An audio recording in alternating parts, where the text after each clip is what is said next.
Am I the a-hole for refusing to babysit the golden child's baby after he disowned me for being adopted? Plus updates. Original post. I, 20 female, was adopted when I was 16 by my half-brother and his wife, who were in their late 30s at a time.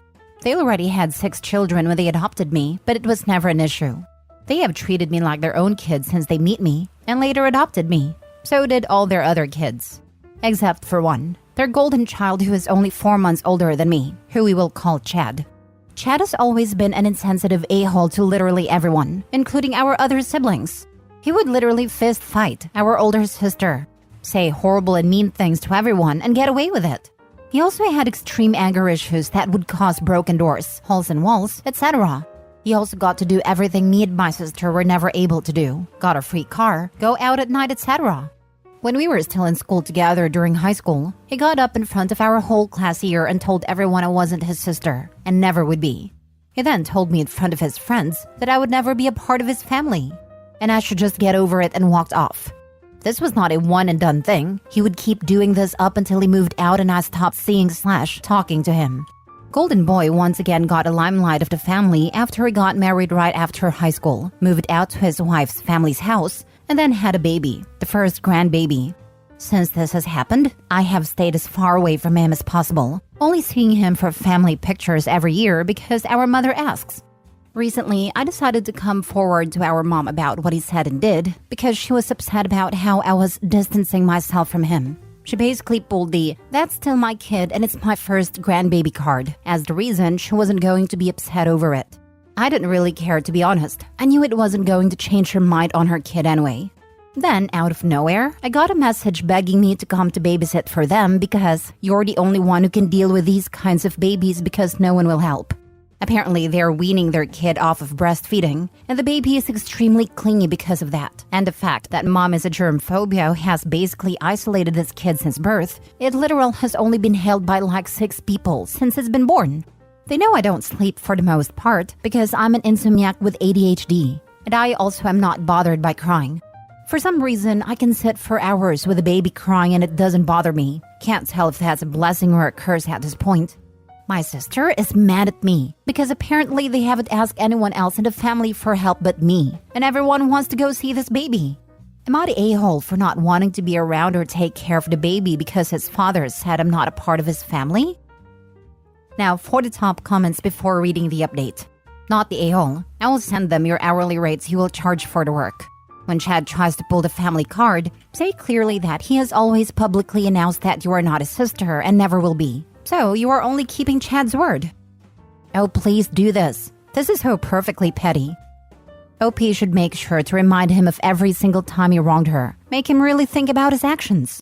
The entitlement he has is insane, and the fact that everyone seems fine with it boggles my mind. Not the a-hole at all. Stand your ground. You do not owe Chad anything. He took action. Now he has to face the consequences. Just keep repeating, he said that I was not a part of his family and never would be. Therefore, I owe him nothing. This is not open for discussion. My decision is final. If you decide to go, make an absurd rate of $100 per hour paid up front.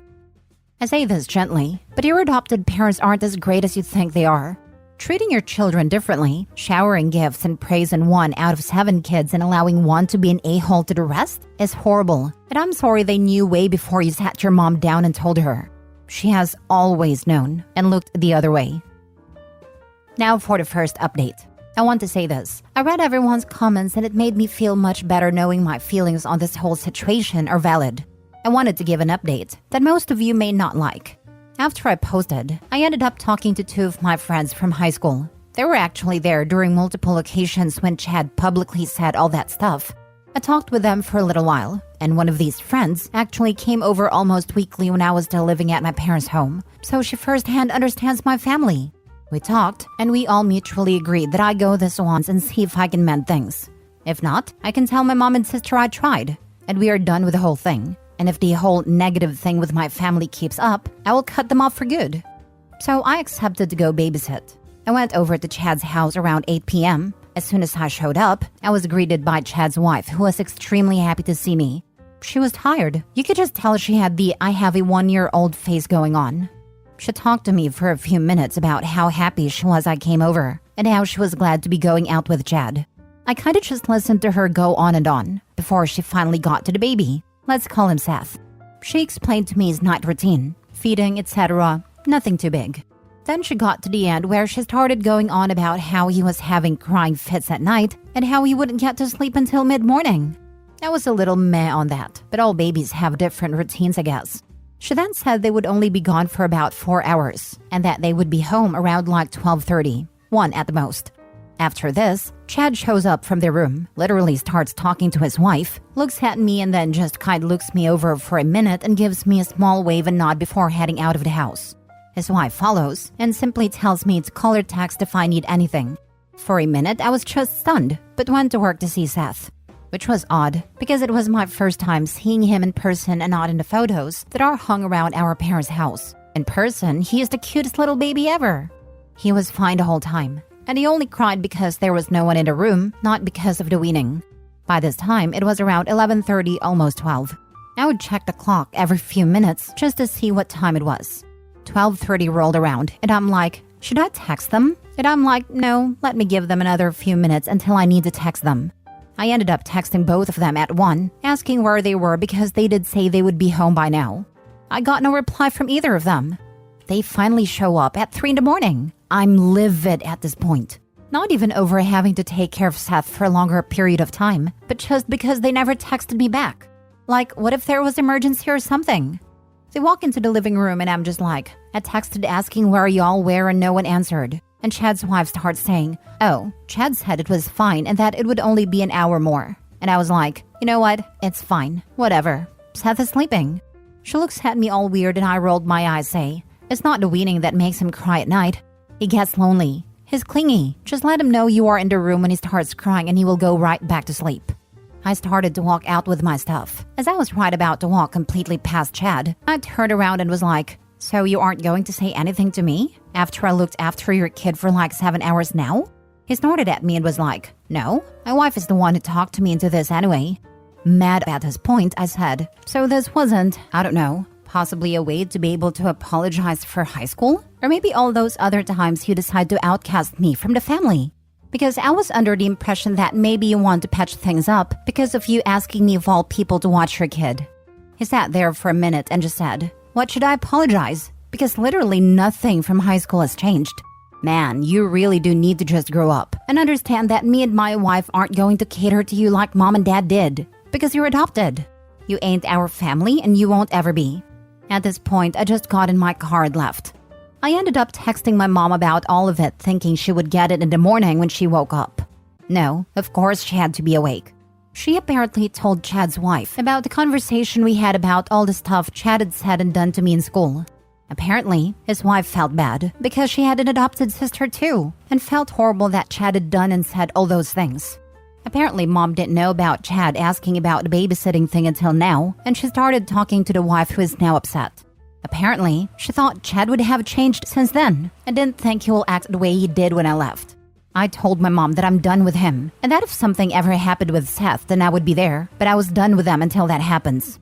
Way things are going, I will most likely be cutting my whole family off because this isn't worth the stress anymore. You handled this great. You can defend your actions to your family and they can get off your back about Chad. So glad you don't need to cut off your family. I'm hoping I won't have to. I mostly say this because I truly do love just about all my other siblings. And I don't want to have to pick and choose who to stay in contact with because of Chad, my mom and my sister. I feel bad for Chad's wife. She sounds like she would be grateful for the family support, but Chad is gatekeeping for control. Maybe reach out to her and ignore Chad. Also, what does your brother think of his son? Honestly, she is extremely quiet for the most part and tries to stay away from any kind of contact or drama. I feel bad for her for being stuck in this whole thing. But sadly, I don't think I will talk to her again. The longest conversation we have ever had together was literally during this whole thing. As for my half-brother, he stopped pushing me into doing anything with Chad or related to Chad once I turned 20 and moved out. He told me I could do what I want. I know he's not happy with Chad, but I know he's not going to actually act and do anything about it. He more so acknowledges what Chad has done, holds him accountable, but doesn't make a move to say or do anything.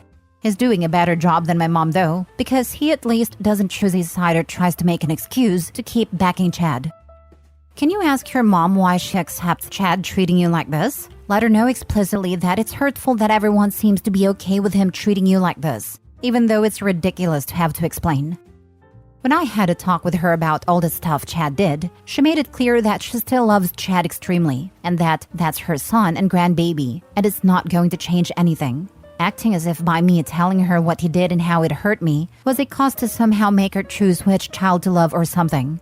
Even though it wasn't, and I made that clear. But clearly we see which one she chose. I also try to find out why she doesn't see the problem with how most of the family sees the whole thing, and I still can't get a clear answer as to why she's okay with it. Second update a month later. So it has been a hot minute since I last updated on the whole Chad situation. It's mainly due to the surprising fact that my family, my mother and sister, are not bugging me as much lately. The first day or two after the interaction with Chad was a bit hectic. Both of them are blowing up my phone, trying to get me to talk to them. Mostly my mom just making excuses for Chad, and my sister trying to basically just tell me to get over it. I ended up telling the both of them, in text and over the phone, and I would be cutting myself off completely from Chad and his little family. This sparked some anger, but my mother soon went quiet and later my sister. Everything seemed to be going pretty good after that for a while. That was until a week later when my sister showed up unannounced at my apartment demanding that I take the blessing of getting to be around Chad's sheltered child when no one else seemed to be able to. Basically acting like it was some huge honor that I was asked to babysit. I almost snapped. I wanted to call her a witch and to get off my property and not come back because I was just so sick of it. But I didn't.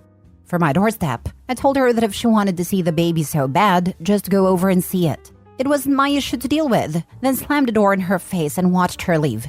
It's been radio silent for a while now until earlier this week. I was scrolling on Instagram when I noticed that my oldest brother, the one that I get along super well and supported me about cutting Chad off, and his girlfriend of 4 years, the same age as me, are now engaged, and posted pictures of the proposal. I noticed the post had been made last week, but no one had told me? Not even my mother? I texted my brother's girlfriend asking her about literally everything that was happening. And she was surprised because my mother had said she had told everyone in the family about the wedding. She then told me that they would be holding a family meeting at my parents' house to talk about the wedding plans, and I said okay. The meeting was for today around dinner time. I showed up and walked into the house and noticed that a lot of stuff was different decoration-wise. My parents had our family photos all arranged around the living room and a few random frames with multiple small photos in them as well. I noticed that they had replaced multiple small photos of specifically me from the frames and replaced them with now pictures of Chad and his wife, and my older brother and his girlfriend. What were maybe 6 pictures of me in any of the walls? There were 2 now, a baby picture of me and my senior high school photo that are now in the hallway, not even in the living room. I ignored it and didn't say anything. After a while, everyone showed up except for, of course, Chad, who my mom pulled the he wanted to spend time with his baby BS. They all started talking about the people plans of the party, aka people who were going to be key parts of the wedding cast. I tried my best to listen and take in all of what my brother's girlfriend was saying, and I noticed by the end of it all that my name was literally never added into any of the main plans. I wasn't mentioned at all. For another in the plans, that I started to question why I was there, if I wasn't going to be in the main plans of the wedding. I was kinda like, why not just send me an invitation then? I went home and texted his girlfriend asking about what had happened at a little meeting. Apparently, my mother had told her that I wouldn't want to be involved in any of the wedding stuff and that it wasn't my thing. She called me infeminine and that I wouldn't like doing any kind of bridal stuff because I'm not girly. She then said everything was set in stone now. My older sister is going to be a bridesmaid and my little sister is to be a flower girl. My little brother will be the ring holder and my other little brother and Chad will be groomsmen. And apparently my mother also told her that because of what happened with Chad, that I shouldn't be sat at a family table but at a guest table. I will just be another guest at the wedding. I didn't really say anything back because it hurt. It hurt that my mother would say that about me, that I was unfeminine, and that just because I myself didn't do a lot of girly things in my spare time, I wasn't going to be able or enjoy doing something like a wedding or be a bridesmaid. I can't believe she would say that about me. To be honest, I don't know if I'm even going to go. The wedding is scheduled for the end of the year. It sounds stupid and petty, but this hurt me. It hurt that I'm being outcasted, most likely due to Chad once again. As I'm typing this, my sister is texting me about how she's helping plan all the bride stuff. Honestly, I'm going to leave it off at this for right now, because I don't know how to even feel, if you know what I mean right now. What's your older brother's take on it? Does he know about you being excluded? We had a small talk about it, but he is in a hard spot now seeing as they have already finalized who they want on the wedding party. And I guess his fiancée had already talked to everyone who she wants on her bridal team. The one thing he said that he's going to try and get changed is the table seating, because he thinks that what my mom said about the whole Chad thing is stupid. He said that he will try and get me back at a family table just away from Chad and his family. Do you actually want to go to the wedding? It was the only other one I was actually wanting to go to. Not going to my older sister because of how mean she is to me, and she lets her boyfriend verbally bully me whenever he's near me. My little brother, who is 15, is being pressured into marrying his girlfriend once they turn of age, but not going to that. And the rest of my siblings are elementary school age. I guess I was just really excited because he's the only sibling that I actually get along with. Third update. I don't even know what to say. I didn't expect to update again so soon, but I just got the news from my older brother's fiancée. Chad's wife is pregnant again.